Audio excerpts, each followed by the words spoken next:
Thanks everybody for coming. My name is Grayson Fox. Welcome to the Entrepreneurship Seminar Series for Snow College. All of you here are anxiously awaiting our presenter. Our presenter today is Cahlan Sharp. Just to give a little brief intro about Cahlan Sharp. Cahlan Sharp is the founder of DevMountain. DevMountain is an industry-leading coding school that began in the heart of the Wasatch Mountains. Cahlan Sharp is a highly versatile and adaptive leader, technologist, entrepreneur, and engineer with expertise in conception, creation, iteration, and deployment of technology platforms and tools. Through full-time, immersive, or part-time after-hours programs, DevMountain is accelerating education by focusing on modern technical skills for today's fast-paced, high-tech industries. The varied courses offered are taught by industry professionals with years of real-world experience from web development and user experience, UX design, to iOS development. High-impact, hands-on, project-based curriculum allows DevMountain alumni to build foundations to launch their careers, build their startups, and achieve their goals. DevMountain initially started in 2013 in Provo, Utah. With over 300 graduates, 2 campuses, and 6 course offerings, DevMountain is now the largest coding technology school in the Intermountain West and one of the highest rated coding schools in the country. I've also, I'd like to add that I've been to some places where he's got the coding schools and gotten a lot of good feedback from students who have been there. So I can definitely say that the classes that they offer are probably something any of you who are interested in coding should look into. But let's give Cahlan Sharp a warm welcome and learn how. Yeah.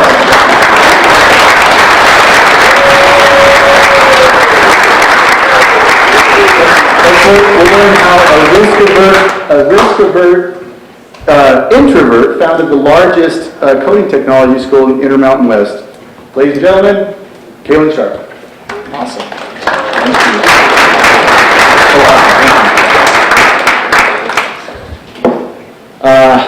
Hi everybody, how's it going? I don't really know anything about the Entrepreneurship program at Snow College. In fact, this is my first time even being at Snow College, so I'm glad to see that you're all here, and I hope to get to know you a little bit better and answer some of your questions at the end and hopefully give you some good information. We're going to walk through my past a little bit, some of my history, because I think, or at least I hope, that some of you in this room may have similar backgrounds or kind of similar aspirations or similar fears that I did when I was sitting in seats like yours when I was going to school. So my goal is that I can help, give some of my experiences with entrepreneurship, how they've helped me to grow, and that will give you hope or courage or whatever you need in your journey as you're as you're looking into business and entrepreneurship and whatever your life's goals are. I'm going to be using my phone not because I'm looking at text messages or emails, but because I have my notes on my phone. So if I glance down at my phone, don't be offended. So, as was said, my LinkedIn bio is probably way too generous about myself. I am a problem solver. I kind of consider myself a problem solver. That's kind of my core. It's something that I just love to do at my core is solve problems. And the thing that I kind of found in my life that really solved that really kind of like scratched that itch for me was coding. So when I got into coding, I found that I could solve lots of problems, and I love solving problems. So when I was little, I loved to use, my grandparents tell me that I used to love to put together puzzles all the time. I would just like get puzzles and put them together. That's just kind of my personality. I get kind of obsessed with like completing something or solving a problem. And again, that kind of has led into a career in coding, and I'll talk about that in just a moment. But I really enjoy problem solving, and I think that's kind of one of the attributes that has led me to be a somewhat successful entrepreneur is just the knack for solving problems and kind of obsessively sticking with a problem until it's solved or completing the project. So one of my goals also in this presentation is to kind of prove to you that almost anybody can be an entrepreneur. It doesn't require specific genes or specific ancestry or parentage or upbringing or anything like that. I think entrepreneurship is kind of a process of transformation and growth. And I think that because that's the way it is, I think almost anybody can be an entrepreneur, and they can also benefit from that process. And I think there's all different kinds of entrepreneurs and businesses that are out there. And I hope that, again, that what I take you through and what I tell you about my journey as an entrepreneur will help you and your goals.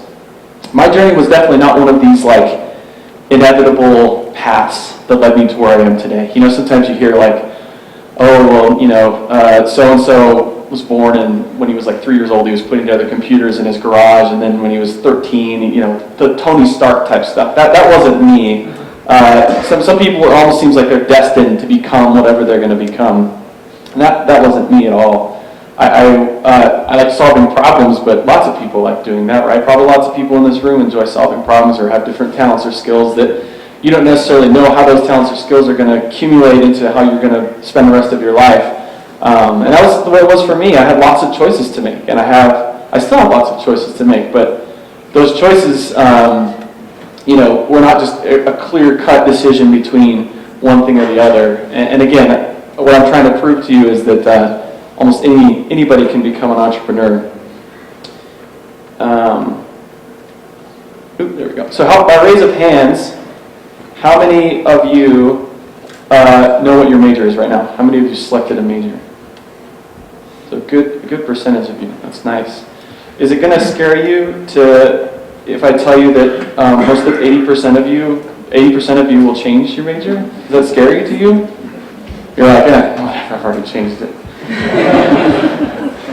Is it scary to you that 80% of you will change it at least 3 times before you're done with school? Is that scary? I don't know. Some of you look kind of like, oh man, it's a big deal. It scared me when I was in school because I had it in my head that I had to choose the right major in order to be successful.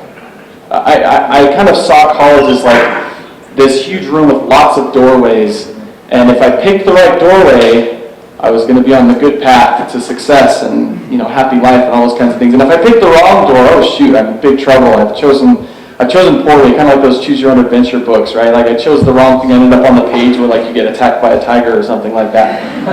That's what I was scared of. I was worried that I was going to choose the wrong thing and end up in a bad place. So being a freshman in college, it's very intimidating because you're like, I don't even know like necessarily what I'm good at, and yet I'm supposed to make this decision that seems like it's going to affect the rest of my life. I have to choose who I'm going to be 30 years from now, 20 years from now, even though I still have lots to learn about myself, right? That's how I felt. I felt a lot of pressure to make that decision, and I didn't really feel prepared to make that decision as a freshman in college. In a way, it was kind of like, it was kind of like having a decision, like the blue pill or the red pill. Like, which one are you going to do? Like, there's only one opportunity to make this choice, and once you've made that choice, there's no going back. That's how it felt for me, and obviously, it's not quite that cut and dry, but I kind of felt like that was that's how it was for me. And also, it kind of felt like this, right? Like, choose your destiny. This was kind of a Mortal Kombat thing back in the day. So you get in the game, you put in your quarter, and it would say, choose your destiny. You choose your person that you were going to play, their character, and that kind of determined everything else in the game, who you fought, and the order, and everything like that, right? So again, like college to me felt like this big, like very pressured situation where I had to choose who I was going to be for the rest of my life. So why did I think it was so important to choose my major, and why did I think that choice was so critical? I think a lot of you can answer that question, right? Like, why does it seem so important? Well, it's because it seems like the choice that you make is going to determine what happens for the rest of your life, right? Like, if I choose that I'm going to go into history, then there are certain options that come after that, right? There are certain consequences for that choice that follow when I choose that major. If I choose to be like pre-medicine or something like that, then obviously I'm kind of making a choice of what I'm going to do. I'm kind of choosing a path, and that path is going to lead to other paths, but that's kind of, it might seem hard to kind of switch paths once you go down a certain path, right? And things like business school for me were completely out of the question because I at that time, was not the kind of person that was comfortable with ambiguity. I didn't like not knowing what was going to happen to me in 5 years. And if I chose that I was going to go to business school, to me, business majors were just people who didn't know what they wanted to do, right? Maybe that's how you feel if you're a business major. But I was just like, man, business just feels like, choosing to be a business major feels like going to a restaurant and they ask you what you want, and you say, oh, I want some food. And they're like, yeah, well, what kind of food do you want? And you're like, I don't know, I just want some food. To me, that's what being a business major felt like when I was in school. I'm like, business didn't give me any kind of assurance of like what the rest of my life was going to be like, and I felt like I needed that assurance. I felt like I needed to know in 30 or 40 years, what was I going to be doing every day? Like, what was I going to be doing when I came into work? When I was going to retire? How much was I going to have in the bank account, right? You can kind of get an idea of what my personality was like when I was in school. I was very nervous about these kinds of decisions. Maybe you're like this too. And entrepreneurship, oh, even worse, right? The entrepreneurs in like popular culture, at least back then, somewhat still today, are kind of like painted as these people who really have no commitment. Right? Think about the guy from Night at the Museum. Think about his character at the beginning of the show. Right? He's this inventor who can't stick with anything, can't hold a job, and ends up having to get a night security job, to take care of his to kind of prove to the courts that he could even take care of his son, right? Like that just sounds like a really awful future, and not something that I really wanted to, put my stock in, right? That was not something that I necessarily wanted to spend the rest of my life doing. So, and again, this is me coming from a family. My dad owned his own business, but to me, I didn't understand that as being entrepreneurship at the time. I needed to have some certainty. I needed to know exactly what was going to happen in my life. So it's kind of different now because entrepreneurship is kind of going through a little bit of a renaissance, right? Like, people read biographies or see movies about Steve Jobs, and it's kind of this romantic idea of being an entrepreneur and starting a business and being in your garage and making things happen, and then suddenly, like a few years later, fast forward, you're like worth billions of dollars or something like that, right? We all know it's not that easy, but popular culture tries to paint this picture of this romanticism with entrepreneurship, and so I think the attitude towards entrepreneurs has changed a lot. But for me, kind of this whole process of choosing and wanting to know, it all boiled down to fear for me. I was scared. I was scared of not having a quote-unquote successful career, of not making enough money to support a family. I was scared of failing, especially with things like entrepreneurship, right, and business. I was scared of failing. What if I try it? What if I'm that inventor that never gets the invention going? What if I try a business and it fails? Right? That was not very appealing to me as a college student. I wanted to know what was going to happen. Fear of the unknown was a big thing for me too. I wanted to know, again, what was going to happen in my life. And the unknown was just too scary for me to really consider and just kind of, embark in that kind of a journey. And ultimately risk, right? I think a lot of us fear risk, and you hear like risky ventures or taking risks, and sometimes just especially if you come up in a more conservative upbringing, it maybe doesn't jive very well with the culture of being prepared and always knowing what you're going to face. So what were my 3 major changes? I was one of those 80%. I changed my major 3 times. I started off with pre-medicine. Thought I was going to be a doctor because doctors make really good money, and I knew what I was going to be doing, or at least I kind of had a really good idea. I was going to be some kind of doctor or surgeon or something, and I knew I was going to be able to provide for my family potentially, as long as I could get through medical school without crazy amounts of debt. And then I changed after a while. I was like, okay, well, maybe I'll do pre-dentistry, because dentistry, my dad was kind of in the dental field, and it felt more comfortable to me, and so I thought, well, dentistry just makes more sense. Maybe I'll do dentistry, because it's kind of like medicine, but with something I'm a little more familiar with. And the third one that I changed to, I'm going to tell you about in a second. But first, I'm going to take a tangent for a second. I'm going to tell you about my wife. Do you know who this is? This is her name is Ellie from the movie Up. So Ellie is the person that the main character meets and marries, and it has that really beautiful sequence of how they meet and they grow up together, or grow up and they marry, and then their lives together before she passes away. It's a really touching, amazing sequence that Pixar does. That's not what my wife looks like. She's beautiful. She's amazing. But what I'm trying to paint for you here is my wife's attitude towards life. So she was a person that was very different from me. She was not risk averse. She was not scared of the unknown. She loves life. She loves having fun. She loves having adventure. That's why I thought of her. Adventure is out there, right? That's kind of the motto of this club. Adventure is out there, right? Or maybe it's one of the other characters. But that's kind of personified in this character in the movie Up, is this girl that's all about adventure and this kind of spirit of adventure that is in a lot of us. And it really changes the main character, right? He starts off as a very quiet, shy. In fact, he still is even later on in the story. And I kind of identify with that character a lot because I am internally kind of this introvert, risk-averse person, but yet I have these forces like my wife that are amazing forces that kind of push me outside of that bubble, outside of my comfort zone a little bit, and help me to grow so much as a person. So everything that's going to follow, everything that's happened in my life, past the point that I met this amazing woman, is really all due to that decision that I made to marry this person, my wife. And again, I need to send you a better picture of her, but I just wanted that to stick with you. So this was my third major choice, Portuguese. That naturally follows, right? We go from pre-medicine to pre-dental and then to Portuguese. So let me tell you about what happened and why I changed from those two very seemingly less risky choices to something that was completely different. What changed was I fell in love with building websites. I fell in love with technology.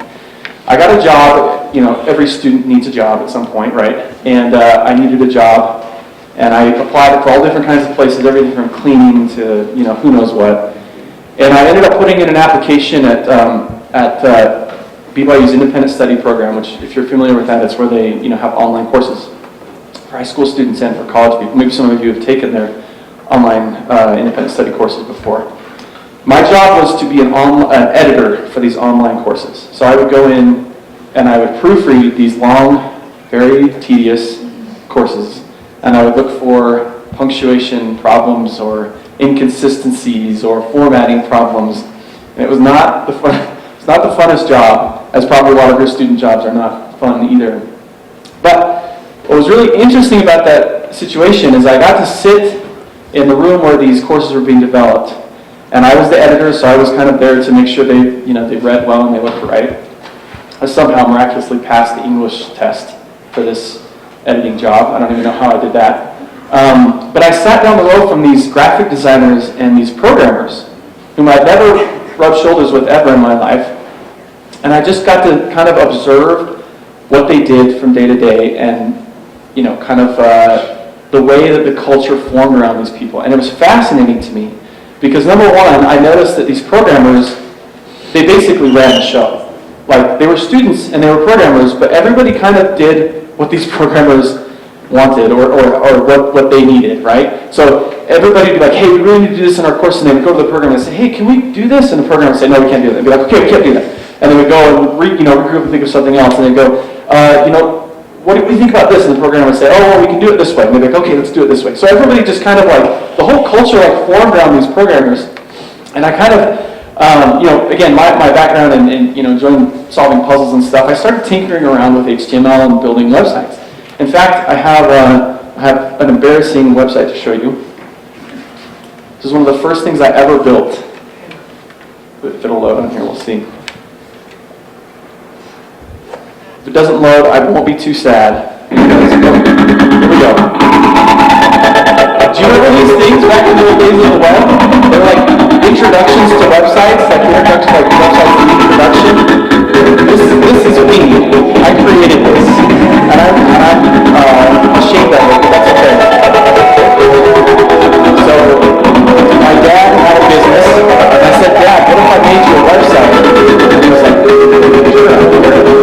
So that was an introduction to this website.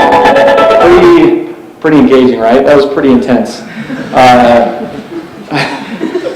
Back then, and again, this is an older age in the web. I don't know if you remember websites when they were like this, but everything was very dramatic, and they got these introductions to websites where it was like, click here if you have this much processor on your machine, and you can see the introduction, and all these things start animating around.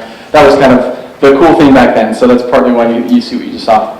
So I loved doing that. I loved building these websites. It was exciting to kind of go and tinker around in this code and then like look and see this thing just being built and kind of coming to life. That was really exciting for me. But I was still not even considering it in terms of like a career or anything like that.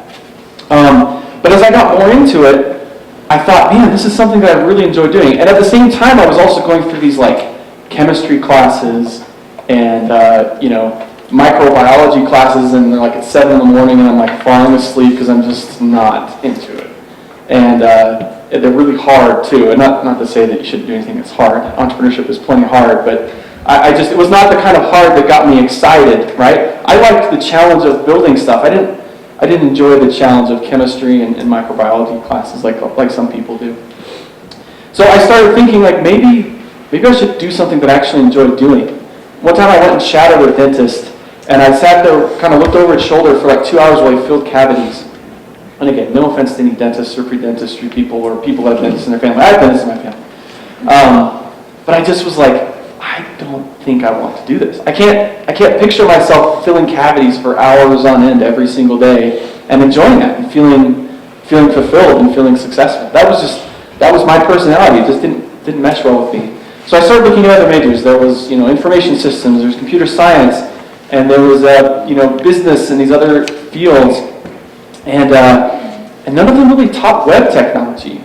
Like none of them really taught how to build a website. And back then, again, the web was. This was right after the dot-com boom, and so it was kind of in this weird state where people weren't even really sure if they wanted to invest in building websites or if they wanted to be, kind of a web developer. That job was still kind of a new thing. Being a web developer was still kind of a new thing for a lot of people. So I had this pivotal moment in my life. Let me take us back to full screen here. I had this pivotal moment, which I kind of think of as like pivotal moment number 1, where I came home one day from work. My wife and I had been married not for very long, newlyweds. And remember, she married a dentist, or she thought she was marrying a dentist. So her life was, fairly well planned out. It seemed like things were going to be fine. And then I come home one day and I said, what would you think if I went into computers instead of going into dentistry? And she kind of looks at me like, really? You want to go into computers? What does that mean? In her mind, she thought of something like this. She thought that I would be like fixing computers and just like, playing games all day and just kind of growing fat and lazy or something like that. I don't know. This is literally what she thought that I would be doing the rest of my life. So she's kind of like, computers, tell me more about these computers that you're going to be working on, right? And what we decided ultimately, after talking about it a lot, was we decided that I think, as I'm talking to her, I say, I think I'll be more successful doing something that I'm passionate about than if I do something that's just safe, that I'm not passionate about.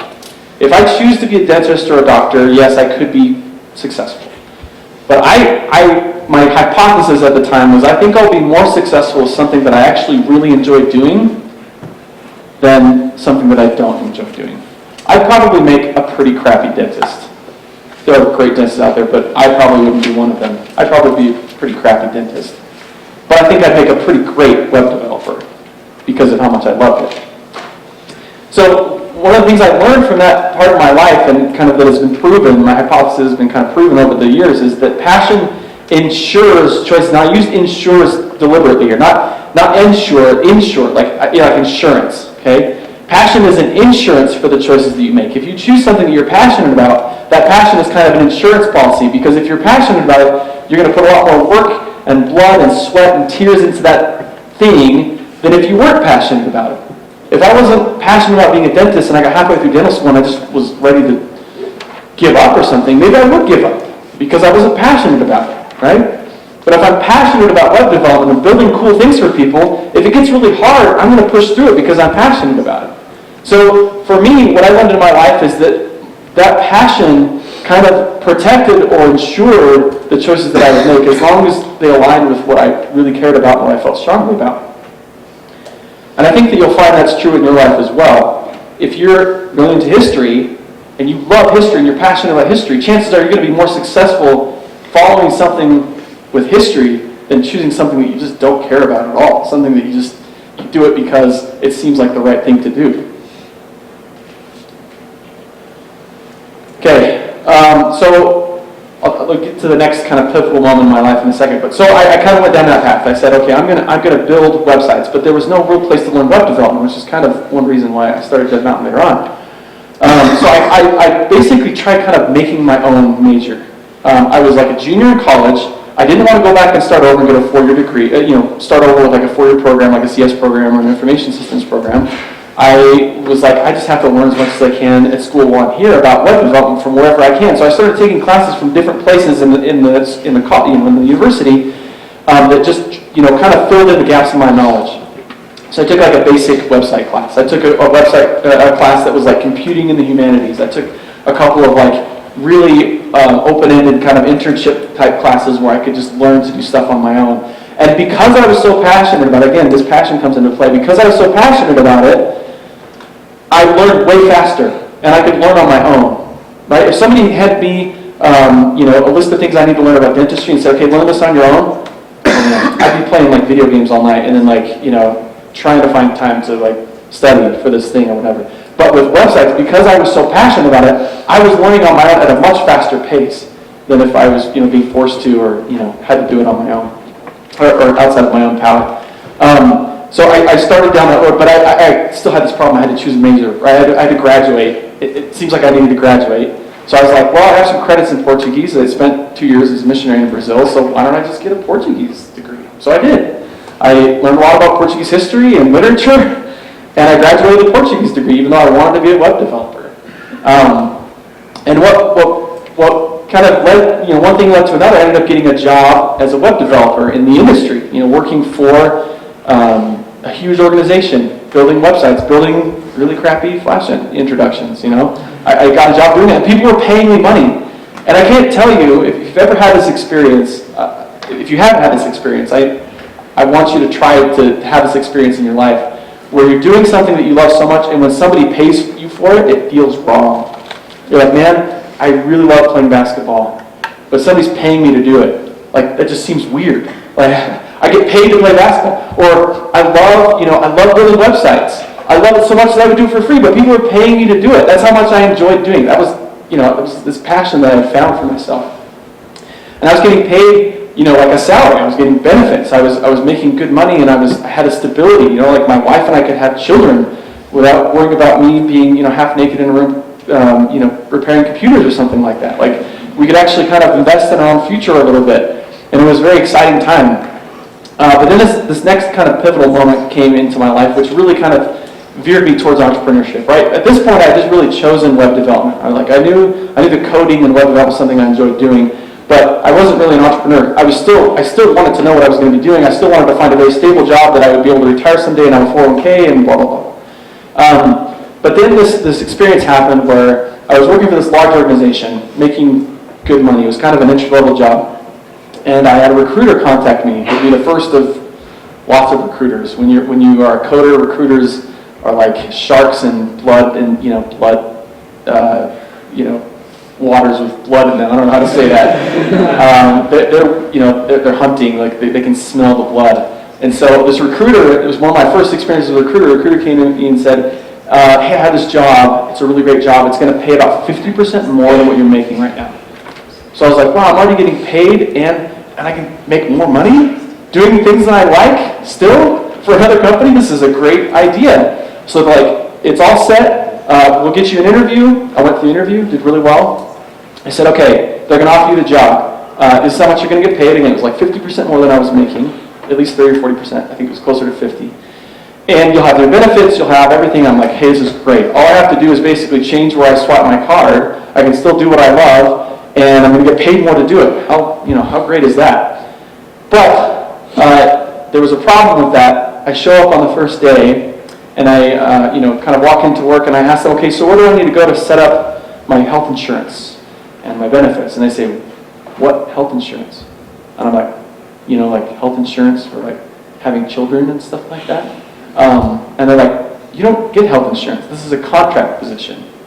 So what had happened was this recruiter, unknowingly or knowingly, the jury's still out on that, had recruited me for a contract position, which was one of the reasons why it was 50% more.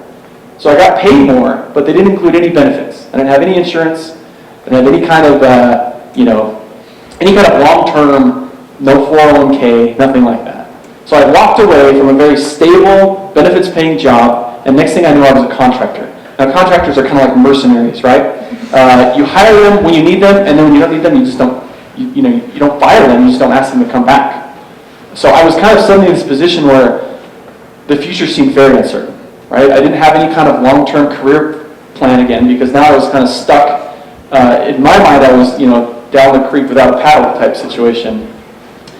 So I had this very important decision to make. I could either go back to my job and, begging and pleading for a job back, or I could kind of go with it, right? And again, my wife was very instrumental in this process, and we decided if I'm going to be a contractor, if I'm going to do work for people and I'm going to charge them an hourly rate, that's how contracting worked, then I'm going to do it, and I'm going to do it really well. I want to be a really good contractor. So I started, obviously this first company was my first contract, but then I started getting more contracts, and I started talking to more people about doing websites for them. And I started getting other companies that wanted to pay me money to do websites for them. But the great thing was I didn't have to quit my job to do it. I just would work a little bit more on the side, or we call it moonlighting, right? I would stay up late at night working on these other websites, or get up super early in the morning to do this extra work. And it got to the point where instead of getting paid like $30 an hour at this contract job, $30 or $40 an hour, I could charge people $75 an hour, and they were paying me this to be a contractor. So suddenly that job that I got, the initial contracting job that I got, wasn't really even that appealing anymore, because now I had these other contracts that were paying me like $75 an hour to work on them, which I'm sure you guys can do the math, but $75 an hour is a pretty good living, right? Even if you don't have health insurance, $75 an hour is a pretty good amount. So this situation, at the time, it really scared me, and I was obviously very upset with this recruiter, but ultimately I kind of had them to thank, because I never would have gone into working for myself had it not been for them. I never would have thought in a million years that I would be working for myself, trying to get contracts, trying to, get my own jobs, that kind of thing. But once I got into it, it was like addicting. If you've ever worked for yourself before, and you go try to work for somebody else, it's really hard. But when you work for yourself, there's all kinds of freedom and fulfillment, and you're very empowered, and you have the ability to make decisions. When you work for another company, you're ultimately at the mercy or at the whims of whoever you're working for. If they decide to downsize your department, you could be let go. If the budgets run low, you could be let go. If the CEO makes a dumb decision and can't get funding, you're let go, right? There's all kinds of reasons why you might get let go from a company that have nothing to do with your performance. But yet, if you're working for yourself, you are the one that's in charge, for better or for worse, right? So if you fail, it's only on you. But if you succeed, then you have yourself to thank for that, right? You can congratulate yourself and you can be empowered by that. And what I learned from that process was that there really is no such thing as job security.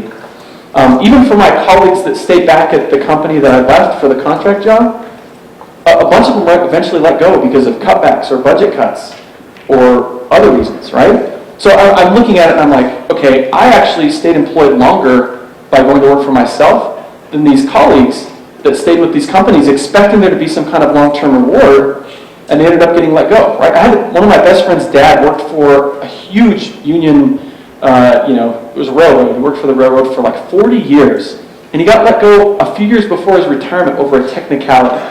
He had unknowingly violated some principle, something in a document somewhere, and he was let go like a few years before retirement after he had invested 30 or 40 years into this, kind of long-term plan with this company.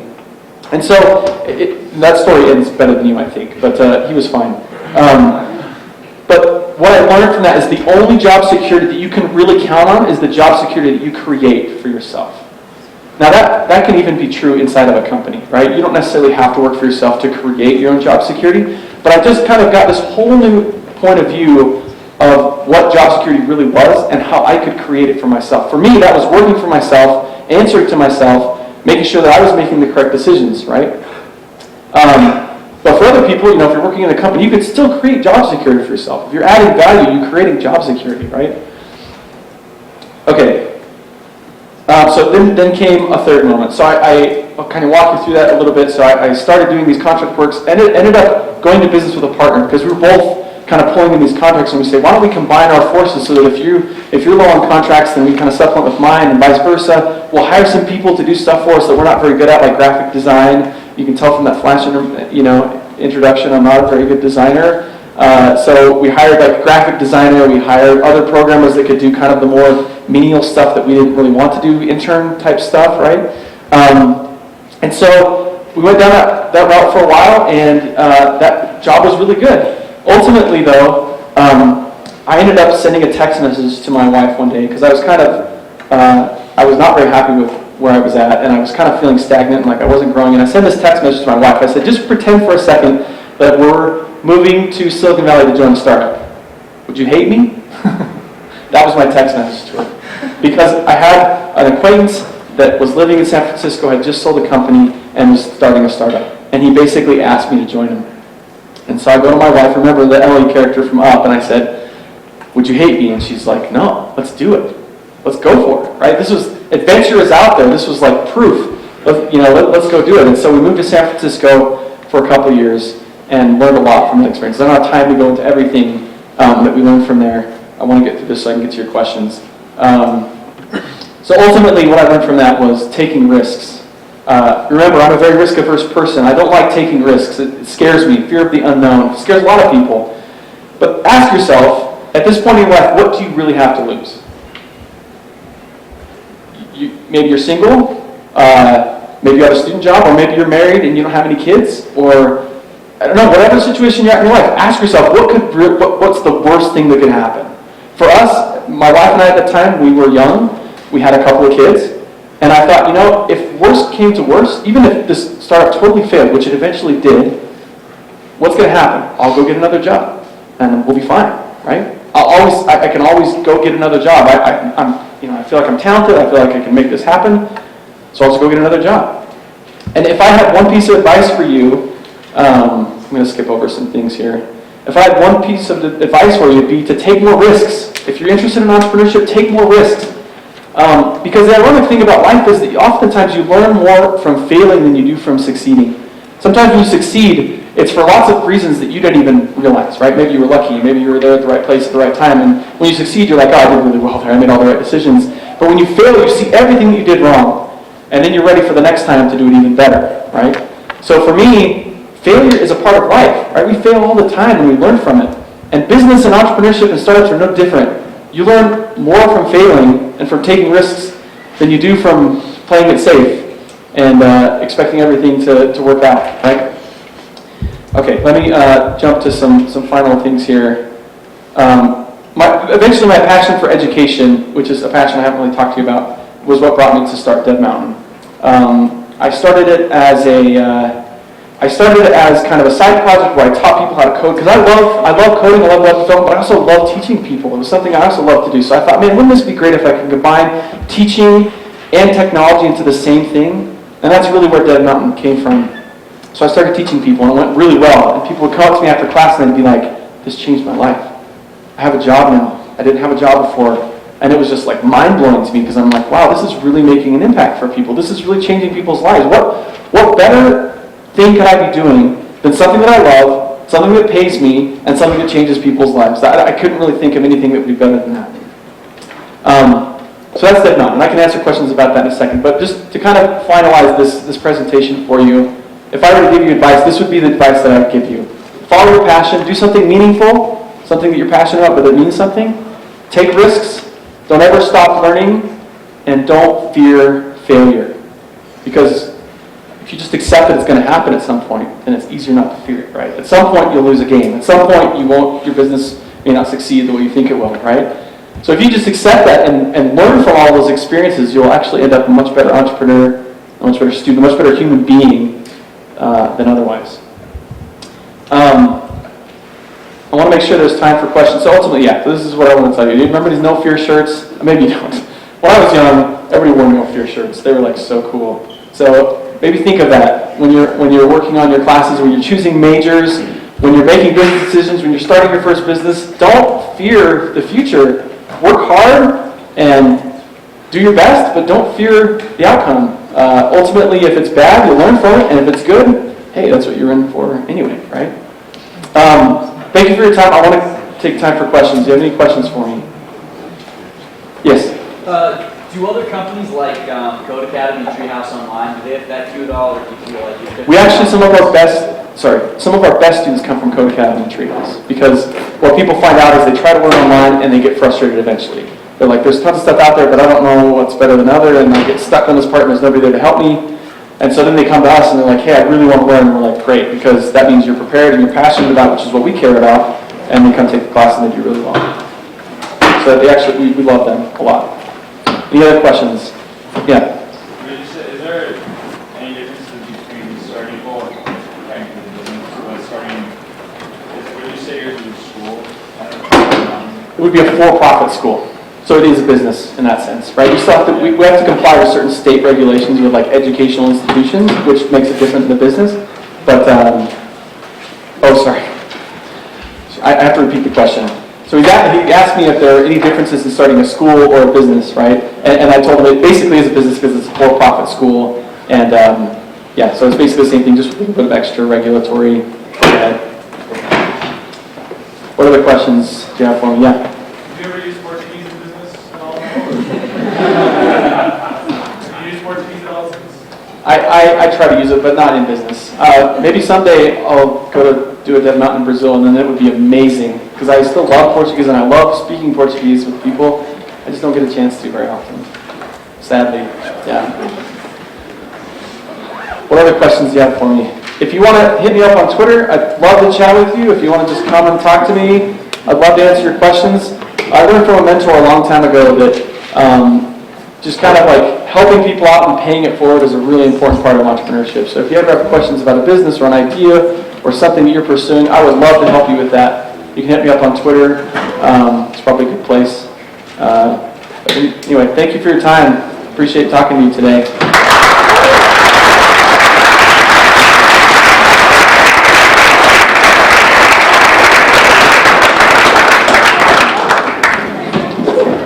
Thank you, Cahlan. Thank you for coming. Thanks to all of you students for coming. Just a quick plug for the department that I'm over. I'm over community education and economic development, so I'd like to put a plug in. Like our community education Facebook page. We do contests every now and again. Last month we had a contest for a Bluetooth speaker, so if you like our page, share it with your friends. We'll probably do another one. So, but again, just want to thank Cahlan for coming. We're going to be going straight over to lunch. So if you would kind of let us shuttle them over there, that'd be great. But thanks for coming. Appreciate it.